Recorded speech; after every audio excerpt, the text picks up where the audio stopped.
This is a mixing with Mike tip on using headphones for mixing. Now, when you're using headphones, it's a very tricky thing because what happens with headphones that's uniquely different from working with speakers is that the headphone left side driver only goes to your left ear and does not get to the right ear. And likewise with the right side driver, it only goes to the right ear and not to the left. This is different than speakers. When you sit between a pair of monitors, then the right speaker will actually also wrap around your head and with a slight delay get to the left ear. And the same with the left speaker. It will not only hit the left ear, but also wrap around with a slight delay to the right ear. And this will create a phantom imaging that doesn't exist with headphones. What this does is that the center image between the speakers has a tendency to be a little bit fuzzier and a little bit bigger. In the headphones, that will not be the case. You'll get a difference in the imaging. Also, when you pan things hard left or hard right in headphones, it'll sound a little odd unless there's something on the other side to balance it. Now, this is very important to work with headphones when mixing because so many people listen to music with headphones. So you need to always at least be able to reference to headphones when you're doing your mixing work. Here are the keys to kind of help you get the most out of your headphones. The first thing is to invest in a pair of open air headphones. The open air headphones means that they're vented on the back side of the headphone. So these are not good for recording because what happens is the sound bleeds out through the back vent. So the back side of the speaker is actually allowing sound to come out this way as well as projecting forward into your head.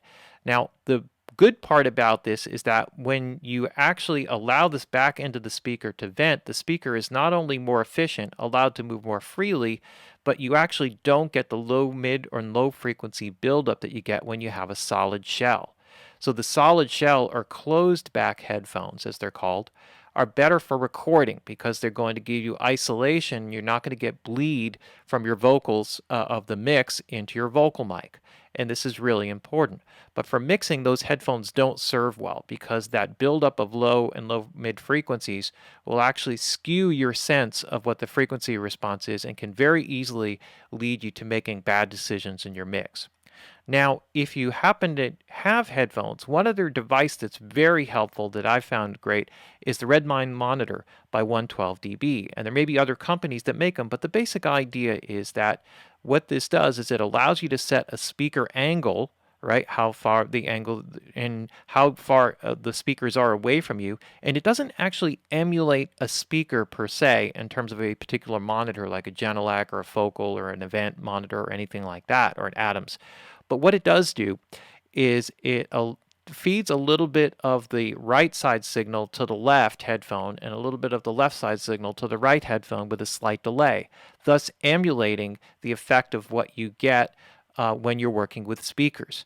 And the idea is that when you have your monitors, you're supposed to try to match the angle of the speakers with the soundstage setting and the distance you are from them with the distance setting and set the strength of the center image. So when you take the headphones off or put them on, the same basic mix settings will follow as you go from one to the other.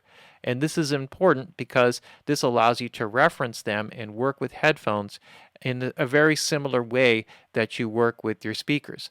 The one thing that is taken away is the acoustics of the mix space, and that works for you in some ways, particularly if you have a space that doesn't sound that great or you can't afford the acoustic treatments that you need to get good mix setup or good sounds out of your space. The downside is that you're taking away the acoustics, and this is something that will happen with everybody who listens through speakers. So you still need to be able to reference to both.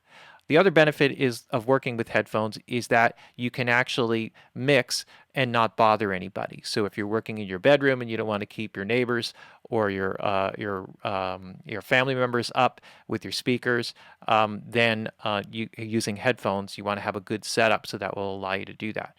The real key is listening to loads of music. So you need to listen to a lot of music through these headphones with the setup so that you get used to the way that they sound. And the more you get used to the way they sound, just like your speakers, then the easier it's going to be to naturally get good mix settings and be able to work with your headphones effectively.